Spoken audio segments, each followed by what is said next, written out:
안녕하세요. 같이하자의 심입니다. 여러분 모두가 성공하는 그날까지 같이 하고 싶습니다. 오늘은 책 한 권을 가지고 왔습니다. 그런데 이 책은 저에게 조금 특별한 책입니다.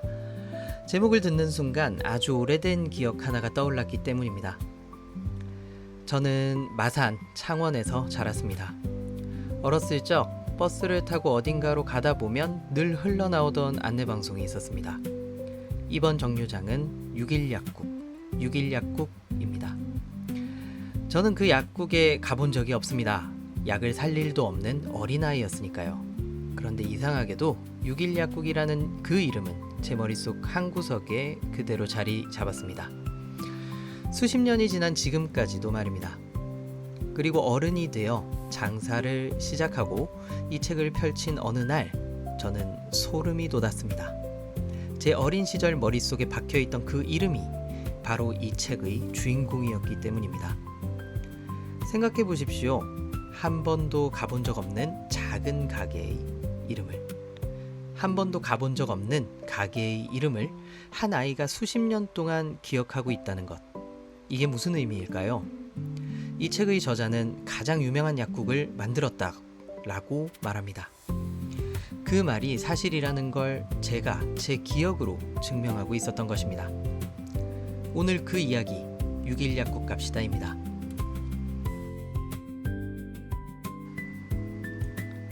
저자 김성호, 서울대 약대를 나와 고향 마산에서 약국을 열었습니다.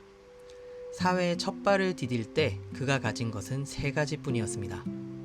졸업장, 600만 원의 빚, 그리고 열정. 가게는 4.5평이었습니다. 그것도 빚으로 시작해야 할 만큼 넉넉지 못한 출발이었습니다. 그 작은 약국으로 번 힘으로 그는 청소기 제조업에 뛰어들었고 다시 교육 사업으로 옮겨 메가스터디와 엠베스트를 온라인 교육 1위로 키웁니다. 4.5평에서 시작해 시가총액 조단위 기업의 부회장이 된 사람. 하지만 제가 이 사람을 믿게 된 건 그 직함 때문이 아닙니다. 그는 이 책의 인쇄를 전액 기부했습니다. 그러니까 이 책은 성공 자랑이 아니라 나는 어떻게 살았는가에 대한 기록에 가깝습니다. 저는 그래서 이 책을 14년 동안 여러 번 다시 펼쳤습니다.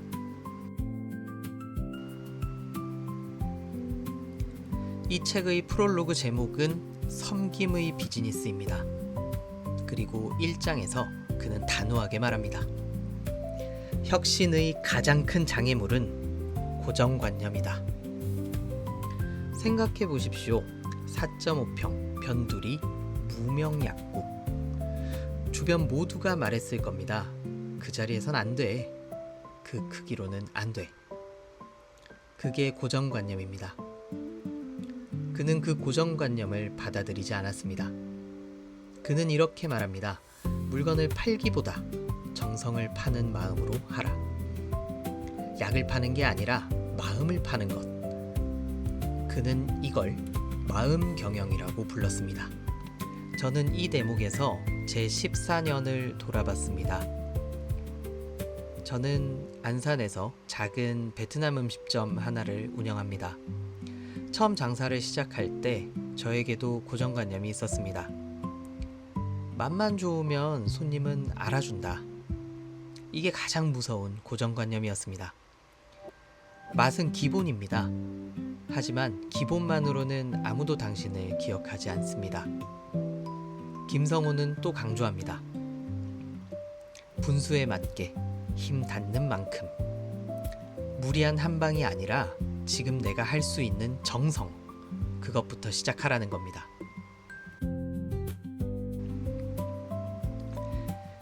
일장의 핵심 문장이자 이 책의 제목 6일 약국 갑시다. 그는 택시만 타면 행선지를 이렇게 말했습니다. 기사님 6일 약국 갑시다. 이건 제가 경상도로 해야 되겠네요. 기사님 6일 약국 갑시다. 아무도 모르는 작은 약국을 마치 모르면 안 되는 곳인 것처럼 3년을 그렇게 했습니다. 그 결과 6일 약국을 모르는 택시기사는 간첩이라 불릴 정도가 되었습니다. 저는 이 대목에서 다시 그 버스 안내 방송을 떠올렸습니다. 이번 정류장은 6일 약국. 그가 만든 그 유명세가 결국 정류장 이름이 되고 한 아이의 기억에까지 박힌 겁니다. 이게 바로 그가 말하는 고객을 영업부장으로 만들어라의 완성형이지 않을까요? 손님이 그리고 도시 전체가 그를 대신해 광고를 한 셈이죠. 그런데 14년 장사한 제가 여기에 한 가지를 살짝 덧붙여 볼게요. 지금은 택시기사에게 외치는 시대가 아니죠. 그 택시 자리를 지금은 네이버 플레이스, 인스타그램, 배달앱 리뷰가 대신하고 있어요. 원리는 똑같습니다. 손님이 스스로 말하고 다니게 만들어라. 다만 무대가 바뀌었을 뿐입니다. 그래서 저는 이 책을 읽고 손님이 남긴 리뷰 한 줄 한 줄에 제가 직접 답글을 답니다. 그게 저희 택시입니다. 그게 저희 6일 약국 갑시다입니다. 이 책에서 가장 유명한 문장이 있습니다. 손님이 기대하는 것보다 1.5배 이상 친절하라. 누구나 베푸는 정도의 친절로는 누구도 감동시키지 못한다는 겁니다. 그는 손님 한 사람 한 사람의 이름을 외웠고 길을 묻는 사람은 직접 데려다 줬습니다. 저도 압니다. 단골은 맛있는 집이 아니라 나를 알아주는 집에서 생깁니다. 그런데 여기서 저는 솔직하게 말씀드리겠습니다. 이 책의 가장 위험한 지점이기도 합니다. 1.5배의 친절은 사장 한 사람의 의지만으로는 오래 못 갑니다. 매일 1.5배를 쥐어짜면 어느 순간 친절이 아니라 번아웃이 옵니다. 저도 그렇게 한번 무너져 봤거든요. 그래서 14년이 저에게 가르쳐준 보안은 이것입니다. 친절도 시스템이어야 합니다. 기분 좋은 날에만 친절한 가게는 신뢰를 만들지 못합니다. 누가 이래도 어떤 날에도 같은 친절이 나오는 것. 그게 진짜 1.5배입니다. 김성호의 마음에 반복 가능한 구조를 더하십시오. 그래야 그 친절이 당신을 갉아먹지 않습니다.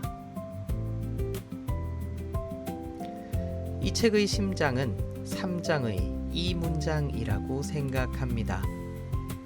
이윤보다 사람을 남기는 장사를 하라.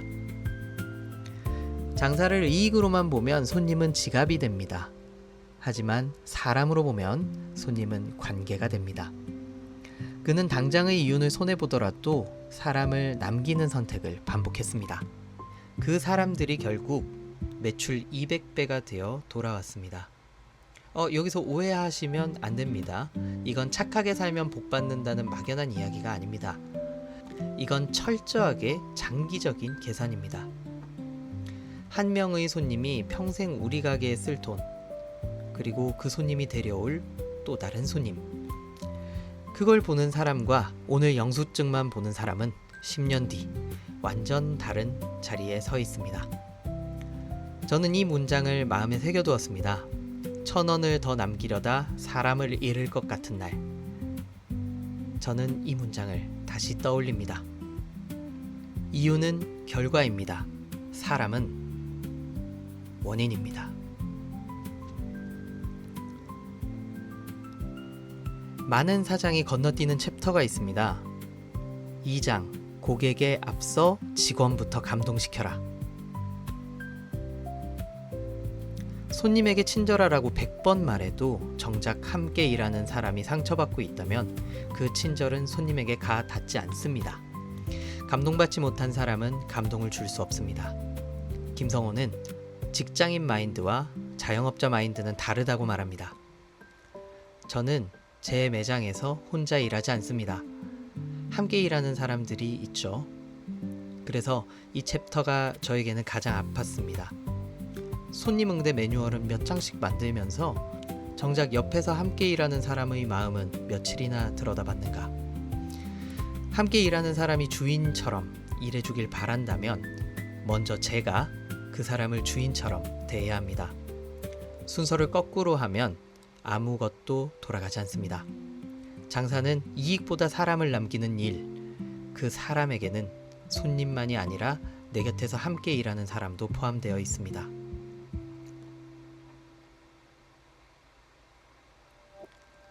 (3장에서) 그는 위기에 대해 이렇게 말합니다. 위기, 그것은 성공의 열쇠를 만드는 시간이다. 그리고 그 실패를 이렇게 정의해야 합니다. 실패는 끝이 아니라 경험이자 노하우다. 저는 이 부분이 자영업자에게 가장 필요한 위로라고 생각합니다. 14년을 하다 보면 위기는 반드시 옵니다. 손님이 끊기는 날도 있고 사람이 떠나는 날도 있습니다. 그때 무너지는 사람과 거기서 배우는 사람, 그 차이가 결국 5년 뒤, 10년 뒤를 만듭니다. 그는 또 경쟁에 대해 놀라운 말을 합니다. 적군도 아군으로 만들어라. 경쟁 약국을 적으로만 보면 소모전이 됩니다. 하지만 함께 상권을 키우는 동료로 보면 판 자체가 커집니다. 저도 처음엔 옆 가게를 이겨야 할 적으로만 봤습니다. 하지만 14년이 가르쳐줬습니다. 손님은 거리 전체를 보고 찾아온다는 것을. 그 거리가 살아야 제 가게도 삽니다. 마지막으로 그는 못 박습니다. 불가능이란 노력하지 않는 자의 변명이다.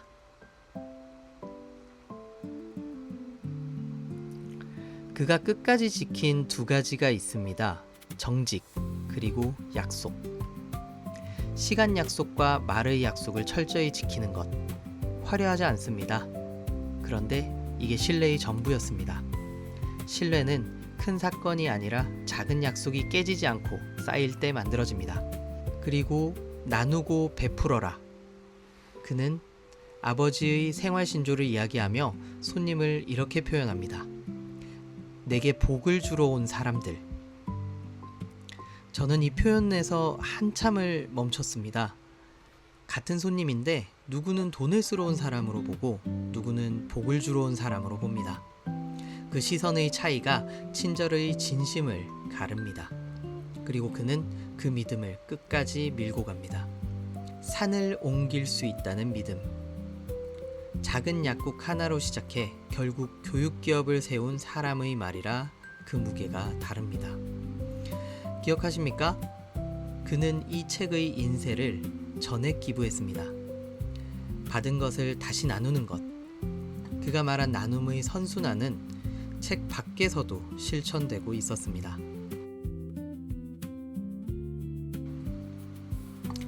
이 책의 결론을 한 줄로 정리하겠습니다. 가장 작은 자리에서도 사람을 남기는 사람은 결국 이긴다. 그리고 이제 솔직한 분석을 드리겠습니다. 이 책에도 한계는 있습니다.